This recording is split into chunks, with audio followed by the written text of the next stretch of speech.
bem-vindos a mais um episódio do nosso Lipedema Talks, edição SAP, nosso serviço de atendimento à portadora. E hoje estamos aqui, eu e doutora Heloíse, aniversariante do dia.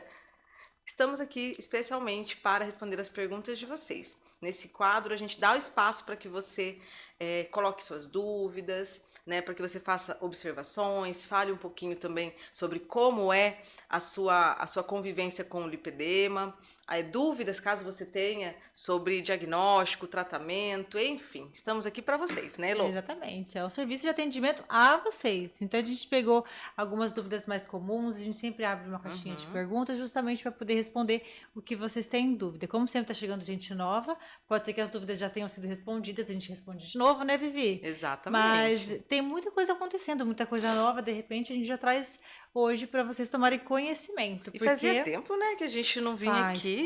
Faz tempo. A gente vai deixando, né, vai trabalhando. A gente estava em débito com vocês, mas agora a gente vai estar aqui novamente com mais frequência. Então, inclusive trazendo convidados, né, Elô? Exatamente. É uma coisa muito importante, né? A gente tem que trazer, porque as pessoas querem ser, elas precisam ser ouvidas. Exatamente. Mas enquanto estamos nós duas aqui, né, Vivi? Vamos responder aí as perguntinhas. O Dudu já selecionou. Eu não sei quais são as perguntas. Eu também não. Ele falou que tem que ser surpresa. É, porque quem sabe faz ao vivo, né? Bora pra primeira, então? Bora pra primeira. Ó, inclusive até relacionado ao chocolatinho da Etérea. Doutora, a Dani mandou assim: recomenda picolinato de cromo e óleo de cártamo.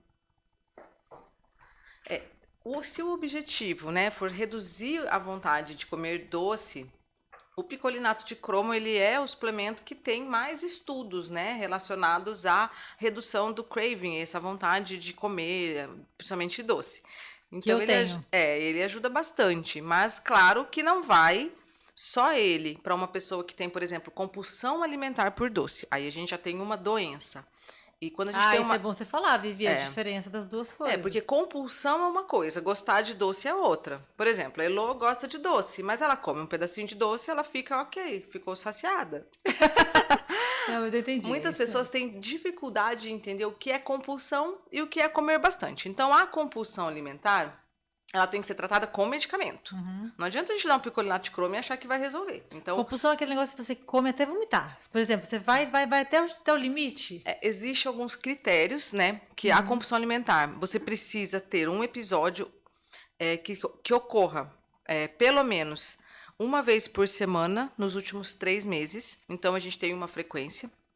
E esse episódio, ele deve ser um episódio onde você ingira uma grande quantidade de caloria, mais do que o normal da população, em um curto espaço de tempo, onde você tem a sensação de descontrole, você percebe que você perdeu o controle sobre aquele alimento, e também é seguido de culpa.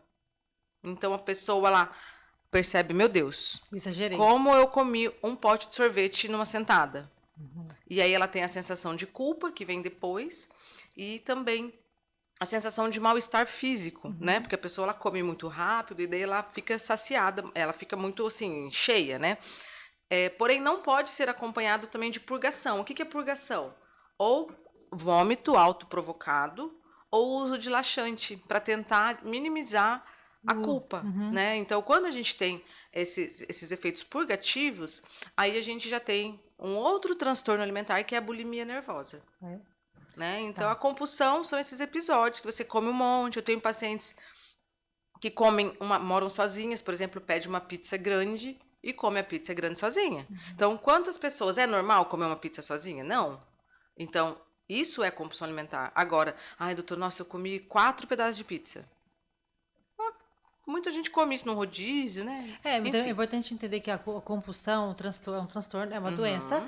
E a paciente que tem obesidade, lipedema e compulsão, ela tem 3 doenças. Exatamente. Então ela tem que ser tratada. E não é o picolinato de cromo que vai ser indicado. Mas o picolinato ele vai ajudar para quem gosta e quer minimizar a ingestão do doce, que seria o meu caso, que é o que a gente adicionou nos chocolatinhos, que além da gente conseguir colocar o picolinato para já tirar essa vontade, já tira a vontade pelo fato de ser um chocolatinho. Exatamente. Só que também a gente tem que tomar muito cuidado com esses produtos que tem picolinato e doces saudáveis no geral.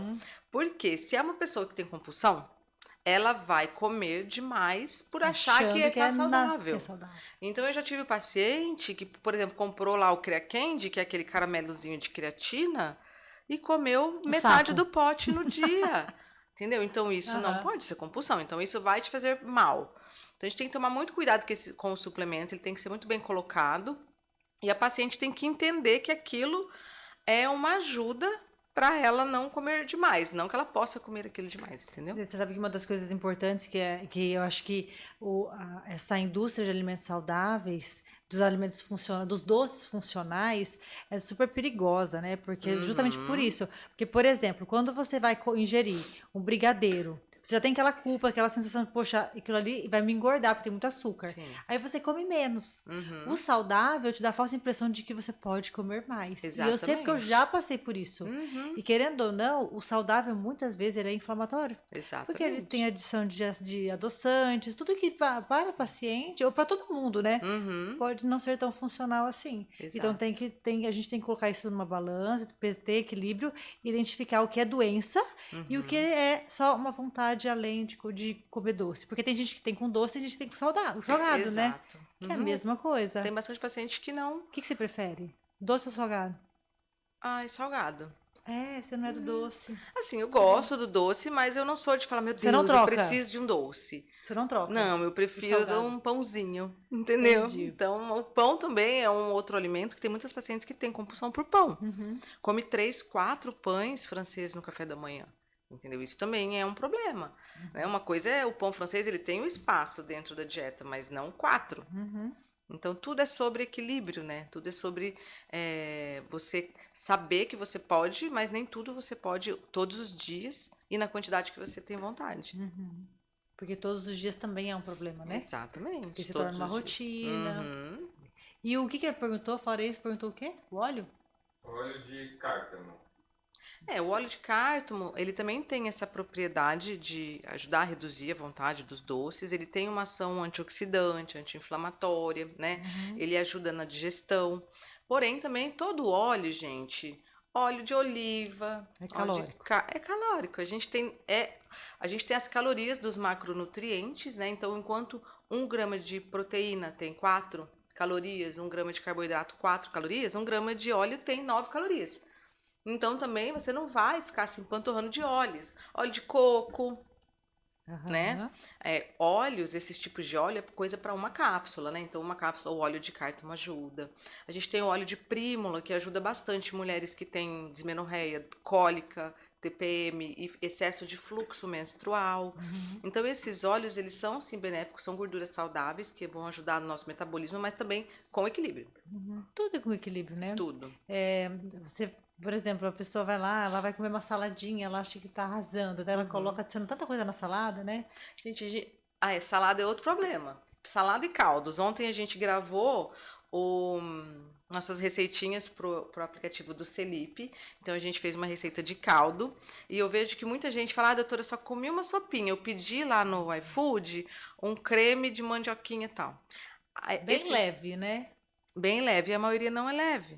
As saladas também, as saladas de restaurante principalmente, tá? Tem saladas que chegam a 1.600 calorias. Nos Estados Unidos, eles já têm esse costume de colocar as calorias nos pratos, né, nos cardápios. Então, eu lembro que eu estava em Orlando no passado, eu estava olhando o cardápio lá do Cheesecake Factory e falei, vou pegar uma salada. Misericórdia. 1.600 calorias uma salada. Porque daí você coloca o molho. O molho eles usam lá aquela maionese caseira que é pro óleo. Aí você coloca croutons, aí você coloca o bacon. Aí tem a proteína que eles fritam na carne. Um monte de semente de tudo quanto é coisa. Exato, semente também é calórico, o azeite. Então, quando você vê no final, foi muito calórico. Então, também tem que tomar cuidado. É uma sacanagem, porque você come, você fala assim, tá, nem tá tão gostoso assim, mas é uma salada. E você se lasca e isso acaba fazendo você não perder o peso que você e às quer. vezes, se você tivesse comido um macarrão à bolonhesa, você estaria comendo menos caloria. Ela falou, você gravou? Eu vou comer bolonhesa em vez de uma salada, hein? Então, por isso que é legal, a nossa legislação, acho que ainda falha demais nessa questão de restaurante, que eu acho que deveria sim ter a estimativa calórica dos pratos quando você vai escolher, porque cada vez mais as pessoas estão procurando se alimentar de uma forma mais saudável, né? Mas nada Manter como o se peso. alimentar em casa, né? Ah, não tem. Mesmo você. Lembra que a gente conversou sobre isso? Com De certeza. os restaurantes fit, ainda para ser saudável, eles adicionam muitas vezes mais óleo, coisas que são mais Exatamente. calóricas e aí você não consegue perder o O peso. restaurante, ele vende sabor. Então, ele precisa te dar uma comida saborosa, senão você não volta mais. Uhum. Se você for comer aquele frango mais ressecadinho, que você faz só grelhado, né? Se você for comer aqueles vegetais grelhados também, você vai comer no restaurante, ele é grelhado na manteiga. Uhum. Na maioria, tá, gente? Eu sei que pode ter pessoas aí que falam, mas o meu restaurante é fit de verdade. A gente tem restaurantes aqui em Maringá que são fit. Mas o restaurante é para você comer de vez em quando. Quando Não, e você às vezes vai final de semana, e aí você come o que você é um tem restaurante vontade. tradicional, mas aí você fala assim, vou comer só um arrozinho com brócolis, um franguinho, mas ele vai vir diferente do que se Vai, você fizesse em casa bem sequinho. com Para ser certeza. saboroso, para você voltar, tem que ter alguma Então, coisa a mais, né? eu vejo que pessoas que comem fora todos os dias ganham mais peso. Uhum. É totalmente diferente de quem come em casa. Uhum. Então, se você está comendo fora todos os dias, repense. Hoje em dia, a gente tem aí marmitinhas saudáveis, a gente tem chefes de cozinha que vão lá na sua casa, faz a comida da semana e deixa na geladeira para você ir comendo. Eu aprendi a cozinhar ontem. Agora a Elô tá Aprendi. craque. Aham, aham. Tá craque na cozinha. Eu amei. Nossa, eu tava pensando naquele franguinho com creminho de Não, ficou muito bom, ricota. né? Delícia. Ficou excelente. E aí, Dudu, manda a próxima. A Nick mandou assim, Nick Cheta. Vocês são excepcionais, em tratamento ainda... Vocês são excepcionais, em tratamento ainda mais. Eu estou muito feliz com meus resultados. Gratidão. Ah, eu acho que é a Nicole. É nossa Nicole, querida Nicole Chiuqueta. Parabéns. Beijo. Próxima Obrigada, pergunta. Ani. Um beijo. Você é muito querida pra gente. Próxima pergunta. Posso marcar uma consulta e tomar monjado na farmácia ou só na clínica?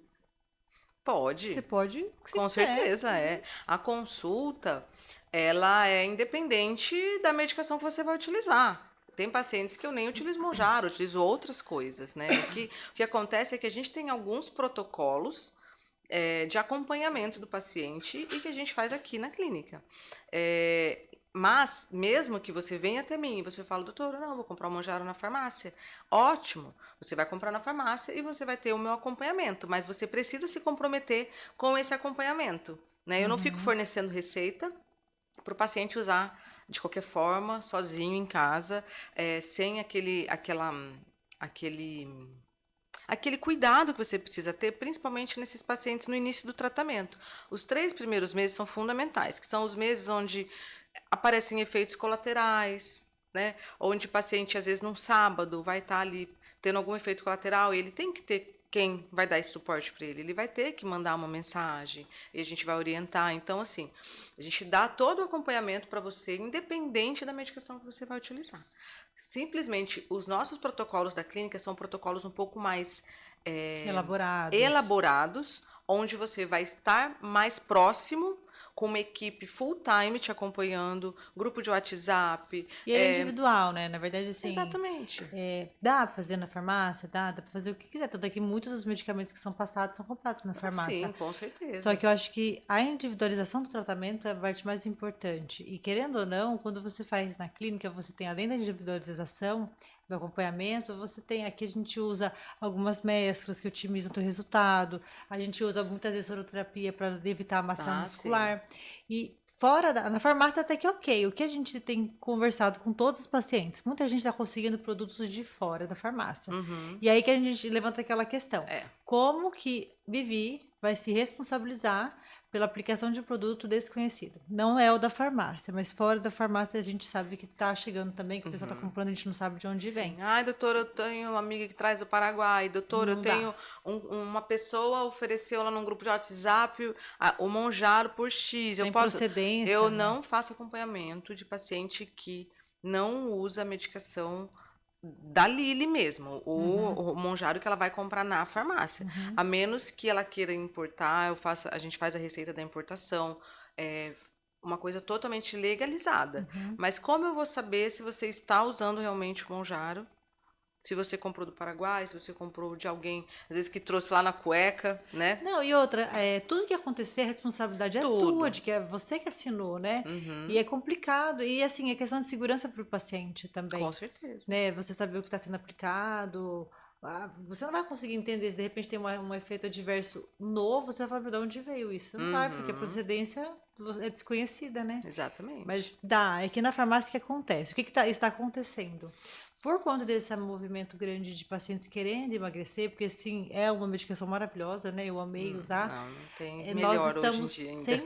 sem substâncias, sem tratamento para os diabéticos de fato que precisam, que foi desenvolvido inicialmente para eles, né? Exatamente. Então a farmácia não recebe o suficiente para eles e quando recebe a pessoa vai lá e pega e começa no início do tratamento individual. Só que aí eles não estão conseguindo atender os pacientes com diabetes. E é mundial isso, né? Além da diabetes, a gente já sabia que ia acontecer, né? Além do diabetes ser uma doença altamente prevalente, a gente tem a obesidade também. E a obesidade, ela está aproximadamente aí 50%, sobrepeso, obesidade, mais de 50% da população mundial. E, então, no resto do mundo, nos Estados Unidos, por exemplo, que já tem o Mounjaro desde 2023 no mercado, eles não dão conta. Eles não dão conta da produção, da venda, né? A gente tem o problema da caneta, que também é um dispositivo que vira e mexe falta, né? A caneta em si. Então, a Lilly entrou aqui no Brasil com as dosagens mais baixas, aquelas que estavam em falta, que estavam assim mais disponíveis, né, nos outros países, para começar aqui no mercado brasileiro, que é o inicial do tratamento, né? Porém, espero que em breve cheguem as dosagens maiores, até para esses pacientes não ficarem desassistidos, porque você começa um tratamento e aí no mês seguinte não tem, acabou. Ou você precisa progredir a dose e não tem. Então, eu acredito que em breve a Lilly deve normalizar aí pelo menos mais dosagens disponíveis, mas ainda vai ficar claudicando nesse começo, né? Vai ter, não vai ter, vai ter, não vai ter. Até chegar a nova medicação. Exatamente. Né? Vai Tem chegar muitas medicações assim para chegar, estão em fases de estudo. Eu fico um pouco assustada porque eu já vi em alguns grupos do WhatsApp e até no Instagram o pessoal vendendo a retatrutida, por exemplo, que é um triplo agonista que promete perdas de peso assim muito superiores ainda ao Mounjaro. Gente, ela ainda está em fase de estudo, tá? Então não tem liberação para venda. Mas, de uma forma ou de outra, já estão vendendo aí no mercado negro. Isso é crime, tá? Isso é crime, isso dá cadeia, isso é tráfico de drogas. A retatrutida não foi nem aprovada ainda na Anvisa. Então, a gente não tem aprovação no Brasil.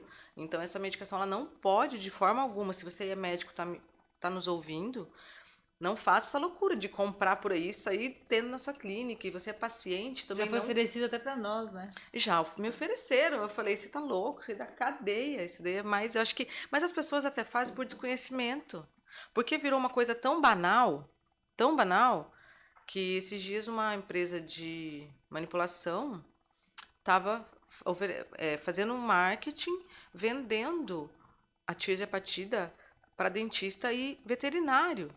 Médico veterinário. E aí a gente vai usar tirzepatida para emagrecer a vaca, o cavalo, o teu gato. Não faz sentido, né? Então, está banalizado um comércio. Então, a gente tem que ter muito cuidado com isso. Sempre procurar profissionais que você confie, clínicas que tenham um nome, que tenha respaldo, para que você não corra riscos, né? Então, acho que é isso. Respondido, né, Dudu? Respondido. Bora para o próximo? A Ela falou assim, também amei, né? A próxima pergunta é da Amanda. Vocês tomaram Mounjaro há quanto tempo? Como foram os resultados? Eu tomei... vou falar de mim primeiro. E daí você fala da sua experiência. Eu usei uma dose de 2,5 e 5 doses de 5 miligramas. E eu perdi 10,5 kg em 6 semanas, um mês e meio, né? Aí daí eu fiquei 15 dias sem, apliquei mais uma de 5 e falei, agora tá bom. Quase morri porque eu falei, meu Deus do céu, cadê? Eu me senti naquele vídeo do Porta dos Fundos, você viu, né? Que tem uma menina de rua, assim, e alguém vai lá e dá comida pra ela e ela fala, tira essa comida daqui, eu quero uma Mounjaro. Eu me senti assim, porque realmente, pra quem tem, igual, eu não tenho compulsão, mas eu tenho uma vontade absurda de doce, eu amo doce, eu troco o salgado pelo doce, e o Mounjaro me tirou isso, me trouxe muita felicidade. Então eu falei, poxa, eu acho que eu devia ter feito um desmame um pouco maior, mas enfim, aí eu coloquei 5 miligramas, esperei 3 semanas, me ajudou. Mas eu perdi 10,5 kg, a gente fez, eu suplementei com Pepto Strong, o Clonapure e o X-Muscle lá, a nossa misturinha, whey, treino quase todos os dias de musculação, de força. Eu entrei com os endovenosos para otimização metabólica inicialmente, depois entrei com massa muscular, né, suporte à sarcopenia que a gente tem aqui, e eu perdi 1 kg de músculo e 9,5 kg de gordura. O que eu teria feito hoje diferente? Talvez. Nem foi a pergunta, mas o que eu teria feito? Eu teria feito um emagrecimento um pouquinho mais lento e teria investido um pouquinho mais na minha gestão da flacidez. Foi a única coisa que me incomodou, porque depois, na hora que eu perdi tudo, me incomodou o rosto. E aí agora estamos tentando arcar com prejuízo. Eu e a Japa já fiz 3 fotonas, fiz o Sculptra e aqui me incomodou um pouco. E o bumbum, né? O bumbum caiu.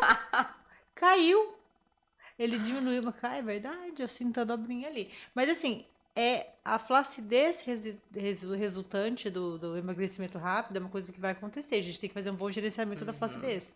Exato. Né? Principalmente Foi emagrecimento rápido, assim, né? A Elo é um muito tipo de rápido. paciente que o emagrecimento rápido é muito comum. Por quê? É uma paciente que nunca fez dieta. A Elo sempre foi magra. Então, nunca usou nenhuma medicação para emagrecer. E aí, usou essa medicação, o resultado é, assim, muito rápido. É totalmente diferente de paciente, por exemplo, como eu. Que a vida inteira cuidei do peso, a vida inteira fez uma dieta, faz outra e vive de dieta. Pacientes assim que ficam oscilando ali o peso, a resposta é mais lenta. Então, por exemplo, no meu caso, eu comecei a utilizar em outubro do ano passado, né? Eu já comecei com 5 miligramas, porque eu sou dessas, né? Você já tinha usado? Você tinha usado o Eu já Ozempic? tinha usado o Ozempic, mas eu Ah. usei pouco porque, assim, pra mim Tá e pra filmando aqui? muitos... Posso pegar o café? Deixa eu Pode. pôr meu copo aqui. Peraí. Para mim e para muitas pacientes, o Ozempic ele dá um efeito bem chato, que é um efeito de uma fadiga, um desânimo, como se fosse uma depressão mesmo, sabe? Então é bem comum, o que já não acontece com a tirzepatida. Então eu comecei a utilizar, mas eu sempre utilizei pensando que eu queria um efeito leve, porque eu já tenho 46 anos e eu quero um emagrecimento Já foi mais inteligente devagar. que eu, né? Eu estou me preparando para a cirurgia plástica também, então eu não queria perder massa muscular, porque eu já tenho pouca massa muscular. Estou ganhando massa muscular de uns 2 anos para cá, Aí, mas Cleiton, ó. essas dietas restritivas de antigamente, daí eu me lembro, tenho memória de fazer dieta desde quando eu tinha, sei lá, 15 anos. Então, o meu emagrecimento foi mais lento. Eu perdi aí, ao longo desses 7 meses, em torno de 14, 15 quilos. Mas eu estou fazendo a medicação a cada 15 dias, nos últimos 3 meses, até para manter um Qual emagrecimento dose, mais tá? lento, 7,5. A cada 15 dias. A cada 15 dias. Eu fiz uso nesse período também de gestrinona, né? Que eu ganhei um pouco de massa muscular. Fiz reposição endovenosa também, suplementação com Pepto Strong, X-Muscle. Exercício físico, tenho conseguido manter aí em torno de 2 a 3 vezes na semana. Sei que eu preciso melhorar, mas é o que eu estou conseguindo fazer. Inclusive agora eu estou para ir para academia, porque eu nunca gostei da academia. Isso eu sempre falei. Eu gosto de malhar no meu prédio quietinha, sozinha. Não gosto muito de ficar com personal, porque eu não gosto de ficar conversando, eu não gosto de lugar agitado. Acho que porque meu dia já é de ficar conversando o tempo todo, então o ambiente da academia em si, pra mim, eu não gosto. Mas tem tanta coisa que a gente não gosta e tem que fazer, não tem jeito. Então, eu sinto que eu preciso evoluir no treino, porque o que eu consigo treinar ali no meu prédio é aquilo ali. Então, agora, né, o Cleitinho, já estamos conversando, só estou adaptando o horário para começar a malhar lá na coach, para me dar esse plus que eu preciso para ganhar mais massa muscular, para poder fazer cirurgia aí com um casal que tá bem cheia a agenda, sabe? Então, estou esperando uma brecha para mim. Uma brecha na agenda dela, né? Tem que achar a brecha. Mas você pode operar e continuar atendendo online, tá? Então porque senão não vai querer, não vai parar nunca. Não vai fechar a agenda. Eu tava com 15 dias de operada da cirurgia do meu neném e tava aqui atendendo já. Mas é isso, gente. A dose é muito individual. A gente precisa fazer essa programação. Tem metabolismos e metabolismos, né? Então, vocês viram, a Elo em 2 meses aí perdeu 10 quilos. Nossa, gente, eu não consigo acreditar. Né? Só que foi uma coisa que foi meio que involuntário, né? Ela usou e aí aquilo já inibiu o apetite dela de um jeito e ela já gostou e foi muito rápido. E sabe o que o Carlos me falou? Ele falou assim, isso é a maior prova de que você come muito errado. E eu falei assim, porque eu não achava que eu comia tanto. Ele falou, você come muito mais do que você precisa, porque olha isso, você parou de comer um pouco, 5 semanas, você enxugou, o intestino ficou Exatamente. ótimo. Eu queria aproveitar que a gente tá falando do Monjaro, a gente podia aproveitar e falar do uso dele no lipedema. Tem uma pergunta, inclusive a Natália Rosa mandou. Como a tirzepatida entrou no tratamento do lipedema? Poderia explicar um pouco sobre? Isso. Dos benefícios da tirzepatida, além dela diminuir o apetite, dar mais saciedade, é também o efeito anti-inflamatório e antifibrótico.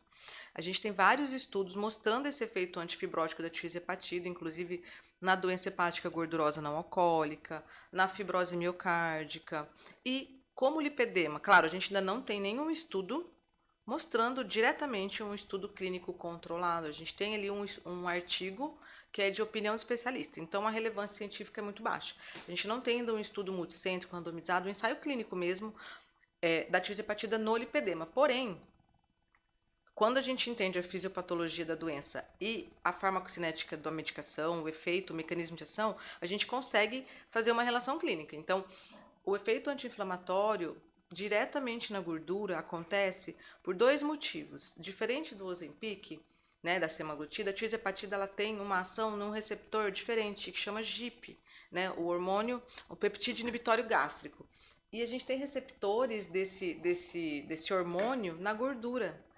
E quando ele estimula a gordura, ele faz com que o adipócito, que é a célula de gordura, fique mais saudável. Fique mais saudável como? Ela capta a gordura, né, os triglicerídeos, os ácidos graxos livres, e ela promove juntamente com o GLP-1, que é o outro hormônio, né, que é estimulado com a tirzepatida, a gente aumenta a oxidação de gordura. Então a gente aumenta a oxidação da gordura, então a gente consegue diminuir a gordura nessas regiões acometidas pelo lipedema, e a gente aumenta um hormônio na gordura também que é muito benéfico, que é a adiponectina. Então, quando a gente tem um aumento da adiponectina, a gente tem uma redução também de mediadores inflamatórios, como interleucina 6, interleucina 1, e a gente deixa esse tecido mais saudável, né? E o efeito antifibrótico também faz com que aquelas traves fibróticas do lipedema, que faz aquelas retrações, o aspecto celulítico também suavize, também melhore. Além disso, ainda temos a diminuição do líquido livre ali pelo efeito natriurético da tirzepatida. A tirzepatida nos rins, ela estimula a liberação de sódio e água. Então, principalmente no primeiro mês de tratamento, a paciente desincha muito. Então, ela perde líquido, ela sente que as pernas desincharam. Então, ela tem uma melhora sintomática mesmo, além de uma melhora estética. Apesar da gente não ter os estudos ainda comprovando, a gente tem os nossos pacientes trazendo esse benefício, essa melhora, que é absurda, né? E a gente vê Existe essa antes melhora... e depois da tirzepatida no lipedema. Exatamente. E a gente vê essa melhora até mesmo em pacientes que não têm obesidade associada, onde a gente usa microdoses, que são doses menores do que essas, a de 2,5, que é a dose mínima do Monjaro, a gente usa uma dose menor do que essa, e a gente vê benefícios de sintomas, benefícios de estética. Então, inclusive, a gente tem combinado já, a gente já tem conversado, né, entre os experts em lipedema, para a gente, com a utilização dessas microdoses, até chegar numa publicação, porque eu tenho certeza que os benefícios são bem consistentes. Eu falo que a paciente que chega até nós dificilmente sai sem a tirzepatida, porque ou pensando, focando no emagrecimento, que quando está associado à obesidade, a gente precisa lembrar que o tratamento da obesidade tem que vir antes, né? Ou a paciente que já não tem obesidade associada, ela às vezes vai com a dose anti-inflamatória, mas é algo que, assim, apesar de não ter estudo, o resultado é impressionante. Uma vez eu vi uma publicação, que foi do Gabriel Almeida, que colocou fogo, roda, tipo, os marcos evolutivos da vida, e colocou a tirzepatida, e foi muito mal visto, mas, assim, é um fundamento que, para nós, a gente sentiu a diferença no CELIP em relação aos resultados. Resultado e adesão. Né? Porque as pessoas são movidas a resultado. Então, você entrega o resultado, ela olha para o espelho, ela vê a diferença, e aí ela fala assim, opa, eu vou mudar meu estilo de vida. É um caminho inverso, mas que traz muito, muito resultado. Melhora a disciplina, o paciente adere melhor. Sabe que, Elô, sempre foi muito falado entre assim, você só tem que usar o remédio se você já tiver uma mudança de estilo de vida, porque senão não vai dar certo. Então, coloca o remédio depois. Eu coloco o remédio antes. Porque a medicação, ela vai te ajudar a ter essa adesão. Ela vai te ajudar a ir para uma academia, porque você vai começar a perder peso, você vai ficar animado, você vai ter menos vergonha de ir numa academia, você vai se sentir mais disposto, porque você já está desinflamado. Então, o remédio, a medicação, ela vem antes. Né? Então, por isso que a gente não pode simplificar a obesidade ou o lipedema como um desleixo, como falta de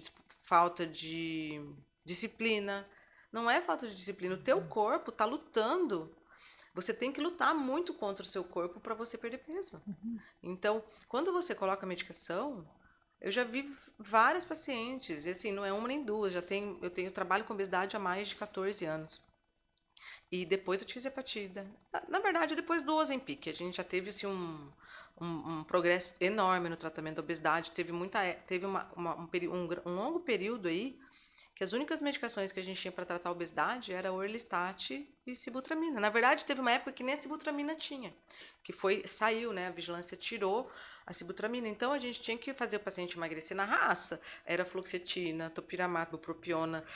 Eu ia misturando uma coisa com a outra para poder dar um resultado. Mas ficou essa lacuna aí, que foi mais ou menos ali entre os anos de 2012 até 2017 ali, foi bem difícil. E agora não, agora a gente tem esses tratamentos. Então, se você já fez alguns tratamentos, mas você ainda não usou essas novas medicações, saibam que o futuro chegou, gente. O futuro chegou e em breve a obesidade no mundo vai diminuir justamente por essas medicações, que é o que já aconteceu no último censo nos Estados Unidos. Nos últimos anos, a obesidade ela vinha numa crescente todos os anos. E no ano de 2024, ele estabilizou. Então, agora vai cair. E agora tende a cair. Ainda é uma medicação muito cara, uma medicação acessível para poucos, eu sei, mas já tem projetos aí está tramitando no Congresso uma proposta para que seja implementado no SUS a liraglutida, que também é um análogo de GLP-1, que é o Saxenda, que a gente já consegue um benefício muito bom também. Claro que a gente tem que ter um manejo um pouco melhor, mas a liraglutida, por exemplo, ela pode ser usada inclusive em crianças acima de 12 anos. Que a gente não tem isso na TIRSE, né? Não, ainda não. A gente só tem liberação em bula a partir dos 18. Ô, Vivi, mas você vê, o Mounjaro, quando chegou, lembra, 14 mil tratamento mensal. Então, a gente já tem uma suma. Hoje, apesar de não ser acessível a todos, já é muito mais acessível. Muito mais. Então, a tendência é isso melhorar. Mas eu queria que você falasse um pouquinho, quando a gente começou a tratar, o Mounjaro foram várias notícias falando que o Mounjaro pioraria o lipedema, lembra? Que a gente teve que fazer as explicações, e o que eu vejo hoje, pelo menos na minha opinião, que a gente tinha realmente aquele início do tratamento que poderia, meio que, a paciente, ela focava mais no lipedema porque a gordura da obesidade tinha enxugado. Só que hoje o negócio é tão rápido, a desinflamação é tão rápida que isso nem está acontecendo. Elas não estão observando mais a piora. Mas explica por que algumas pacientes podem notar que elas iniciam o Mounjaro e parece que piora inicialmente o lipedema. Explica porque eu acho que tem uma pergunta dessa para a gente responder. É porque com o emagrecimento, a paciente de lipedema ela já tende a ter uma massa muscular mais baixa. Ela tende a ter mais flacidez. Então, ela perde gordura e aí a flacidez piora.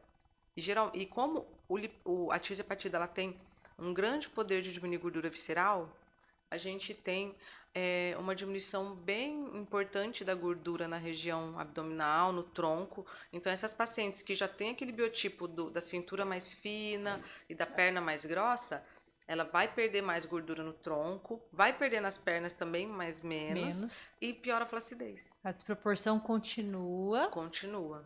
E a flacidez piora. E parece que a gordura do lipedema meio que salta aos olhos, né? Exatamente. É por isso que ela precisa fazer atividade física direcionada, né? Para ganho de massa muscular. Não é treinar... eu vou fazer lá um exercício funcional. Não, ela tem que pegar peso mesmo. Tem que fazer musculação com progressão de carga, levar o músculo à fadiga. Então, você lembra que no começo a gente até falava da impossibilidade das pacientes de lipedema de repente fazer algumas atividades. Eu lembro que logo que comecei a estudar, não podia fazer leg press, não podia agachar. E eu até fiz algumas recomendações, assim, a gente não sabia, né, sobre isso. E a gente já sabe que não. Lógico, a paciente ela pode ter uma frouxidão ligamentar, tem que estudar caso a caso, ter o acompanhamento para não se machucar. Mas desenvolver massa muscular, que é um desafio para elas, eu acho que é a questão que tem que ser levantada. E a paciente não pode esquecer disso, né? E o que acontece é que a maioria foca tanto nas pernas que daí leva o músculo à exaustão, sabe? E não dá o repouso muscular. Isso é perigoso para elas também. É muito perigoso, porque o Inflama exercício em mais. excesso, ele libera radicais livres. Então a gente tem até aquela síndrome da mulher atleta. A mulher chega a parar de menstruar por conta do excesso de radical livre produzido pelo exercício. Então, tem que ter a pausa. Se você treinou pernas, no outro dia você não vai treinar perna. Aí você ir alternando os grupos musculares.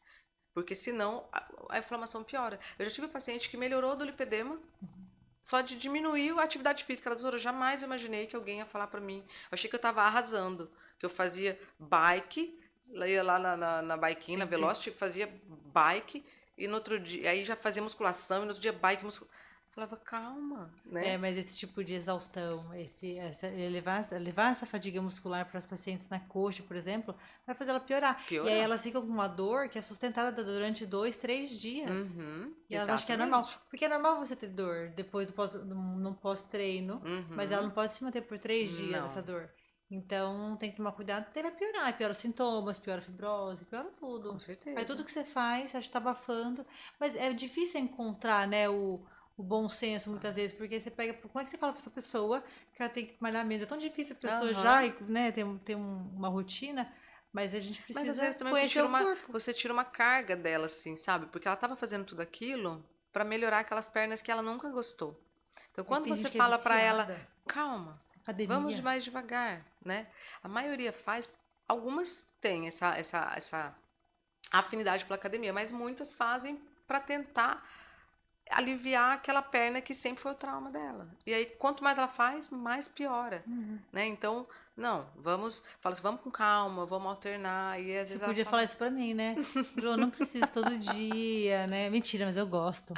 Eu gosto, aprendi a gostar, né, Cleitinho? Aprendi a gostar. Última pergunta, Dudu, tem? O Monjaro, ele vai influenciar no ciclo menstrual? Tá, então vamos lá. Sim, ele pode influenciar, inclusive ele também pode interferir na absorção dos contraceptivos orais, né? Então, como ele atua reduzindo a motilidade do trato gastrointestinal, você pode ter uma absorção diferente da medicação. Então, se você faz uso de contraceptivo oral, anticoncepcional, você precisa tomar cuidados extras quando está usando Monjaro, senão você pode engravidar.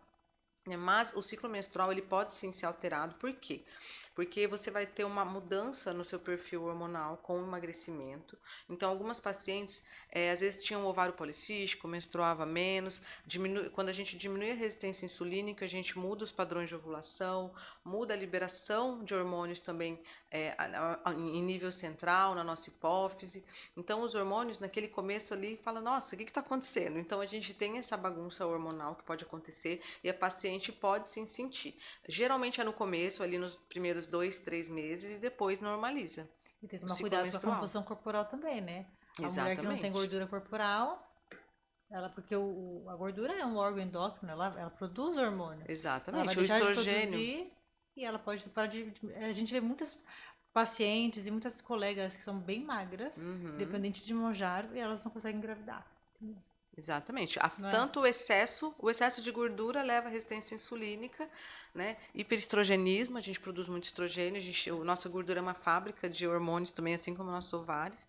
Quanto a magreza excessiva, tanto é que as mulheres que têm anorexia, transtornos alimentares, não menstruam por falta de hormônio. E o lipedema exclusivo, ele está relacionado à alta fertilidade, porque ao contrário da resistência insulínica, ele aumenta a sensibilidade, não tem obesidade associada, e a gordura ela faz com que ela tenha essa facilidade, né? Que já tende foi a ter uma adiponectina mais alta, né? Cardioprotetora. Isso. Uma última, para a Ana Luíse. Doutor, ouvi falar que a cirurgia do lipedema não emagrece, que é só para dor. É verdade? É verdade no sentido de que nenhuma cirurgia emagrece, nenhuma cirurgia serve para emagrecer. Ela vai emagrecer porque a gente vai tirar um excesso de gordura que você tenha no seu corpo. Mas não é que ela serve só para dor, ela serve principalmente para dor. É o foco, o nosso foco. Eu sempre falo para os pacientes, eu pergunto, qual que é o teu objetivo? Por quê? Nem sempre a lipoaspiração vai deixar sua perna mais bonita. Algumas vezes ela pode piorar a flacidez.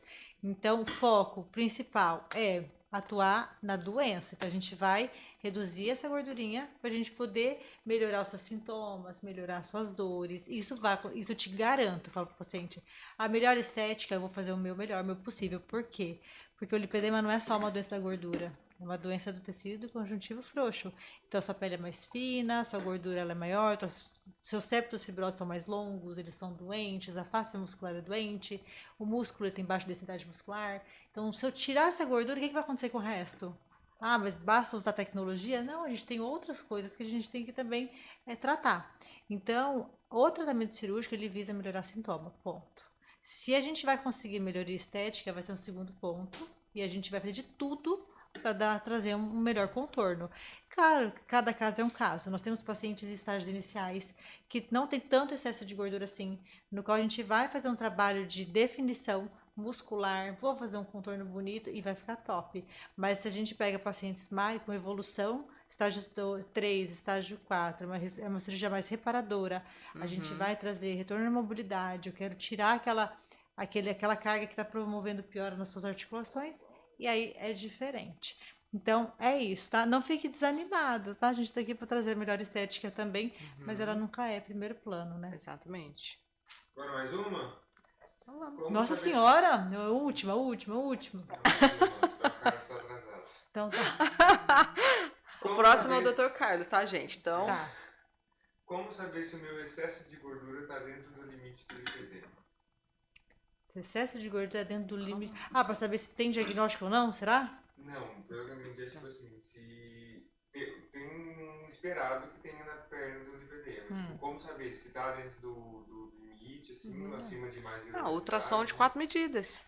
Na verdade não existe, porque assim, o lipedema, existe hoje, cada vez mais, a gente tem visto o lipedema atípico, que é o lipedema que é só flacidez da perna. A paciente não tem nem excesso de gordura ali. E ela Porque tem ela é tão lipedema, tem magrinha que sintomas. até a gordura do lipedema tá A em gente pequena a quantidade, gente né? tem uma grande quantidade de pacientes aqui com lipedema típico, né? Então não existe esse corte. Existe esse corte, que é das pacientes para diagnosticar o lipedema, uma paciente que de repente não tem sintomatologia, você não consegue fechar o diagnóstico, você quer saber se ela tem gordurinha que falaria a favor de lipedema, que aí são alguns cortes que a gente faz no ultrassom, ou a parte mais fácil é o DEXA. Isso A gente utiliza, né, a densitometria de composição são os dois corporal. exames de imagem que mais auxiliam, né? Ultrassom de 4 medidas. O que é, Elo? Explica aí para o pessoal esse ultrassom de 4 medidas. Como que é feito, enfim, para as pessoas entenderem assim, de uma forma simples. Foi idealizado pelo Dr. Amato, vascular de São Paulo. E ele escreveu um artigo no qual você pega 4 medidas de cada perna, uma medida na coxa anterior e 3 medidas na panturrilha, na perna, baixo, panturrilha e perna, né, a parte anterior também. Então a gente ele definiu alguns cortes de acordo com toda a população que ele atendeu, para identificar o que poderia ser excesso de gordura ou não naquela região. Então ele mede a espessura da gordura em algumas regiões da perna. Exato. Então ele pega a anterior da coxa, que é uma das mais comuns das pacientes nas portadoras, que projeta a coxa, pega na pré-tibial, que é aquela gordurinha abaixo do joelho, na lateral da perna, quando a gente fala na medicina é abaixo do joelho, tá? E pega na supramaleolar medial, que é bem no ossinho do pé, lá do tornozelo, da parte do meio daqui do tornozelo, logo acima.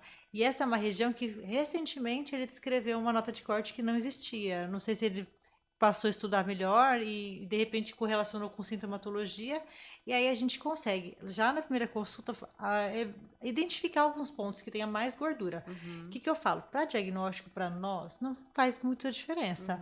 O que eu gosto dos 4 medidas? É para identificar na cirurgia alguma região que aparentemente não tem gordura, aí você coloca o ultrassom, você vê, porque muitas vezes eu não consigo identificar olho nu, e daí eu consigo saber se eu vou conseguir entregar o resultado para o paciente limpando aquela região. E no DEXA, que é a densitometria de composição corporal, a gente consegue de uma forma super objetiva a composição corporal da paciente. Então ela vai mostrar quanto aquela paciente tem de gordura na perna e quanto ela tem de massa muscular. Basicamente isso. E quando a gente faz uma relação do percentual de gordura nas pernas em relação ao corpo total, 38% é uma nota de corte. Ou seja, Se se tiver a mais que paciente 38, tiver mais que 38% de gordura nas pernas, coxa e perna, a gente pode sugerir um diagnóstico de lipedema. E se ela tiver mais de 50% de gordura nas pernas e braços, a gente também pode sugerir. Assim, o diagnóstico é clínico, né, gente? Mas essas notas de corte nos ajudam naqueles casos mais difíceis, desafiadores de paciente, que hoje as pacientes, elas estão se cuidando muito. Então, muitas chegam sem sintomas. Elas falam, não tenho dor. Ou elas estão tão acostumadas a ter dor, que é muito engraçado. Elas falam assim, eu não tenho dor. Aí você olha, é aquele cintura fina quadrotípico. Você fala, gente, como que ela não tem dor? Aí você vai examinar. E no exame, você palpa o paciente. Quando você toca algumas áreas que a gente chama de trigger points, por exemplo, abaixo do joelho, você faz uma pressãozinha, ela pula. Ela fala assim, nossa, e ela acha tão normal, porque ela sempre sentiu. Aí eu falo, filho, isso aí não é normal, não é não. normal. É lipedema. Então, mas basicamente isso. Você sabe, Elô, que esse 38%, ele tem um fundamento, né? Que é quando a gente estuda, até mesmo para calcular o percentual de área de uma queimadura, a gente tem aquele bonequinho, lembra? Que então as pernas, elas correspondem, o peso total das pernas, a mais ou menos 38% do nosso corpo, 36 a 40, né? Então, quando eu vou avaliar o emagrecimento de uma paciente com lipedema, eu sempre olho quanto de peso essa paciente perdeu nas pernas, porque a nossa bioimpedância, por exemplo, ela dá a quantidade de peso nas pernas e a quantidade de peso do braço e da gordura também. Então, se as pernas representam 36, 38, 40% do nosso peso, o peso que ela perde nas pernas também tem que ser proporcional. E quando o paciente não tem lipedema, é bem característico, é proporcional. A paciente com lipedema, geralmente nas pernas, ela perde bem menos. Então, eu falo, olha, aqui é um indício, se eu tinha dúvida, porque em grandes obesos, obesidades grau 2 ou 3, né, a gente tem mais dificuldade para identificar o lipedema, porque ele tem uma gordura, muita quantidade de gordura ali. Então, quanto disso é só obesidade? Quanto disso é lipedema? E ela é inflamada, ela é fibrótica também, exatamente, né? Exatamente. Ela tem a celulite, né, que é mais conhecida. Então, quando ela vem, eu analiso quantos por cento daqueles 10 quilos que ela perdeu. Olha que legal. Se 1 quilo foi na perna, eu falo, ó, né? Então, proporcionalmente, as tuas pernas representam tanto do seu corpo, mas você não respondeu. Então, aqui você tem lipedema. Então, a gente pode chegar num diagnóstico de lipedema, às vezes, assim.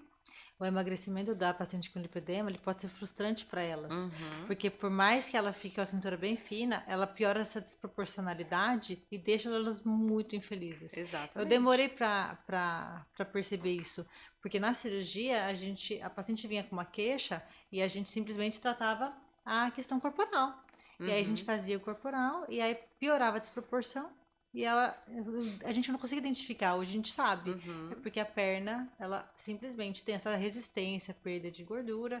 E a gente, hoje, consegue ajudar melhor. Exatamente. Então Né, é Vips? isso. É isso aí. Tá aqui, encerrar. Era assim, ó, era 5 minutos. De repente virou 10, virou 20. Mais pergunta. Agora encerrar vermelhinho aqui pra nós. O Dudu já pediu pra gente encerrar. Então é ele que manda aqui nesse estúdio. Então é isso, gente. Ficamos por aqui. Espero que tenham aproveitado, que tenham gostado desse nosso episódio. Elô, foi muito bom, eu amei. Foi muito bom. Se deixar eu e Elô aqui, a gente fica falando Meu o dia Deus inteiro. do céu. Eu acho que a gente precisa marcar mais vezes pra gente poder colocar tudo em dia, né, Vivi? É muito bom. Deixar falando de lipedema, eu fico o dia inteiro. Então é isso, gente. Muito obrigado aí pela audiência. Muito obrigado por estarem aqui com a gente. Se você que está nos assistindo também aqui no Instagram e não tem ainda o aplicativo do Celip, corre lá na Apple Store ou na Google Play e já baixa o aplicativo. O aplicativo é gratuito, né? Mas tem ali. E é topíssimo. Tem muito conteúdo ali que vale ouro. Então já corre baixar o nosso aplicativo e até o nosso próximo Lipedema Talks. Beijo. Até mais, gente. Beijo. Tchau.